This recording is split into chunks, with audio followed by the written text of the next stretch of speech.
For anybody that's not up to date on what's going on, my other video is going to be right here. You guys could check it out. But for the rest of you guys, let's dive in. So Amouranth went live last night. I went through the entire VOD just a minute ago, so I have the entire understanding of exactly what went down. I took a few clips that we could play through here, but let's just start with the opening of the stream.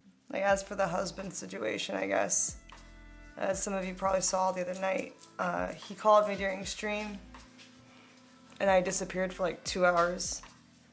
And then I finally like unmuted about an hour and a half into the call, I guess. And I apologize that was hard to watch for people. I didn't really know what else to do, because he was threatening to tweet shit, right? So kind of, if he was gonna tweet lies, I wanted to beat him to the punch, but yeah. Sorry for if I triggered anybody with past abuse. Anyway, so that happened. That was actually the first time that he's ever heard himself on a recording, because as I told you guys before, previously when I recorded him, he would just like refuse to listen to recordings. Sometimes with like take phones, etc., so he would never actually hear them. And I think that when he heard himself on that call, it really sunk in how much of an asshole he is. So you never fucking realized, idiot. Anyways. So as of today, though, I have access to all of my accounts and finances again. He's not here. He's getting help. And I'm seeking legal and emotional counsel. So first and foremost, I just want to say that it's a good thing that Amouranth is safe. I'm happy to hear that she is going to get some counseling. It sounds like he's getting help. I just want everybody to be okay in this situation. Now, as we go through this video, I'm going to point out a few different things that I noticed within this stream. And before I do that, I just want to say that I am 100% on Amouranth's side, regardless of what she decides to do. I couldn't imagine being in a situation like this. I also have never been in a situation like this, so I can't really tell somebody exactly how they should navigate it, but I just want to, like I said, again, go through the VOD, explain some of the things that I've noticed, and then we'll kind of just discuss it from there. But I still want to do real work, though. Like, I feel like there's a lot of girls that can help. You know? So I still have that. I still have all my platforms. None of them got deleted, so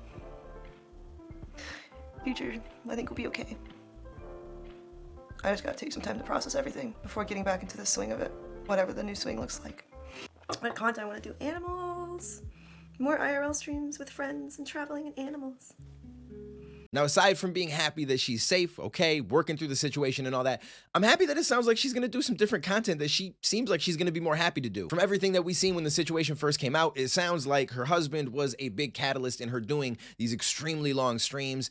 Her stream time, I didn't realize, was more than like Ludwig, Aiden Ross, like all of these big streamers combined. So I'm happy to see that she is going to come back, but on her own terms, at the length and times that she wants to do it, do the content that she wants to do. It even sounds like she may do some other like IRL stuff, animal content, being that I actually just switched my channel up from doing mainly only music reactions and dropping my own music, which, song is going to be dropping soon if you guys want to check it out. And honestly, I'm so much happier. So the thought of what she's going to be doing and seeming like she's going to be way happier with it, I totally feel her, because I'm literally in that same kind of process myself, aside from, all the horrible stuff that's going on that kind of preceded it. Now, there's one other thing that I do want to talk about, and I haven't really looked, honestly, because I try to avoid the internet. I really, listen, the internet I just do my thing and just kind of mind my business in my corner of the internet. So I don't look a lot, but I do feel like there may be some backlash that she gets from this, no different than she did from the original videos, because some people get this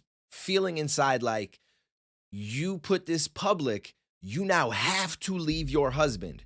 You have to now take that next step.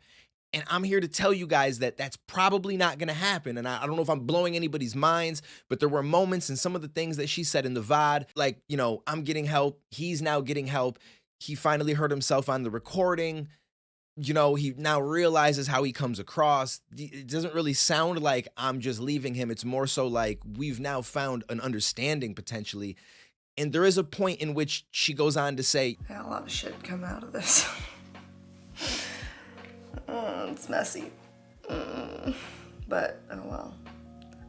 I think ultimately I'll be okay. As long as the animals are okay, I'll be okay. And she kind of stumbles over her words and turns away. And I'm okay. Listen, I wanted her to also leave the situation, but I also don't know the entirety of it. I don't know their entire relationship. I don't know how long they've been together. I don't know how many good times they've had. I don't know, like, I don't know, right? Like, maybe this man has done so many amazing things for her that yes, it's turned this way, but she sees a way back. Like, I don't know. And I don't really, it's tough because when it's public, we feel like we have a big say in it, right? Especially when it's put out there to us and we run with it and we try to push her side and we back her, and then come to find out maybe she doesn't end up leaving the situation. Like, there's going to be people that are going to be upset with that. And this becomes really gray area to navigate, but at the end of the day, it is her life. Now, she came public with it mainly, as she said in the beginning, because he threatened to go live on Twitter or, all this stuff and tweet things. And she kind of felt like nobody knows any of this. So if they just see that, I'm going to be attacked for it. I'm going to be canceled. So I need to kind of come out with it. Also, when stuff becomes public, it kind of pushes people to take extra steps that maybe they wouldn't when it was still private. So it just becomes really, tricky. It seemed like her chat was 100% behind her. Overall, it was a lot of positive. I was very happy to see that. And I just hope that continues. And I hope that, some of these, because it's tough. The reason why also was some of the narratives that people came out with initially was, oh, this is all fake. They just did this and planned this out because she's going to change her content, or she wants to get more attention, and so it's very easy for people to try to run with one of these narratives. However, I think it's very clear that something unfortunate and horrible was going on and happened. In these situations, you got to just give these people time to work it out in their own way. And I think that's the best that we could do. Obviously, I'm here making a video on it, but I made the initial video because I did feel like her making it public was because she wanted people to press this topic, was to put it out there, was to make it this big thing. So everybody did know in case, he did try to do something crazy. So now that we've done that, I do feel like I have to update the people that watch, my videos and kind of let you guys know what's going on. Going forward, I probably won't touch on this again unless some really crazy stuff happens that warrants it. But I wish her the best. I hope that things work out, whether it remains them together, apart, whatever it is. At the end of the day, I just want everybody happy, safe, and in the best situation for them. And it's not really my place to say, unfortunately, I, initially ran into it, leave this, get the fuck. And I still kind of feel that way about him because I only saw that one thing. And I can't help but have that little bit of bias. But I'm also logical and, I understand that it's not my situation. So I hope that a lot of people take that same approach. Give them some time, give her some time, let her make the adjustments that she wants to make. And hopefully everything works out for the best. So with that said, I will catch you next video, homies. I don't care about a struggle. I've been asking for a fight. I need adversity to thrive. I'm trying to crash before the flight. I got a lot of people doubting me. That's just been my life. So I learned to persevere and not react to what they type. It's been a long road coming. That's just what they write. But it's been feeling like it's real. So I've been asking for my light. Trying to shine until I can. If you ask me, I go twice. But I've been stuck in back the line trying to imagine what it's like. Come on.